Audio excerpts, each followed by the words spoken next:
මං අර අරුට විහිළුවට වගේ කිව්වට බොත්තම දාගන්න කියලා. මං ඒ ඌට සමාජ ගරුත්වය අරන් දුන්නා. පුතා සල්ලි හම්බ කරන්න ලේසි. මත්ද්‍රව්‍ය ව්‍යාපාර කරන මිනිස්සු සල්ලි හම්බ කරන්නේ නැද්ද? කෝටි ගණන් හම්බ කරනවා. හැබැයි පුතේ මතක තියාගන්න. ඒගොල්ලන්ට සමාජය ඇතුලේ හම්බ කරන්න බැරි එක දෙයක් තියෙනවා. මොකක්ද? සමාජ ගරුත්වය. මිනිහෙක් වුණාම හම්බ කරපන් ඒක.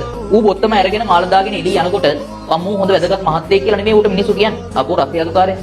උඹට ඒ රස්තියාදුකාරයා කියන කාඩ් එක වැදුනොත් ගලව ගන්න හරි අමාරුයි පුතේ. උඹ තාම හැදෙන වයසක ඉන්නේ අවුරුදු 15යි 16යි. ඒකයි මම ඔයාගේ ජීවිතය වෙනස් කරන්න මේක කියන්නේ. ගෑල්ලමයි අදිනකොට පිළිවෙලට අදින්න කියන්නේ ඒකයි.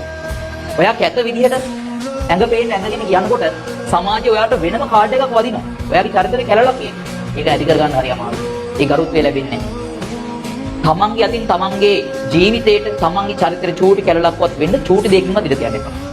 කොල්ලෝ කාලේ ආසයි කරාඹුවක් දාලා, මේ මාළයක් දාලා, මේ යන්න ආසයි. අර ගතියක් ඒක. ඒ කාර්යෙට. තොර පොරක්ෂයක් එනවා වෙනම. තමන්ගේ සමවයස් කණ්ඩායම අතර විතරයි හැබැයි. ඔය වයසේ ඔයාලගේ යාළුවෝ අතර පොරක් වුණාට වැඩක් නැහැ පුතේ. සමාජයේ ලෝකයා ඔයා දිහා බලන වෙන විදිහට. මේ ඔයා දකින ලෝකේ හරි පොඩි. මෙතනින් එහාට තව ලොකු ලෝකයක් තියෙනවා. ඒ ලෝකෙට යන්න ඕනේ. ඒ ලෝකෙට ගියාම තේරෙයි මම මොන තරම් පොඩි මිනිහෙක්ද.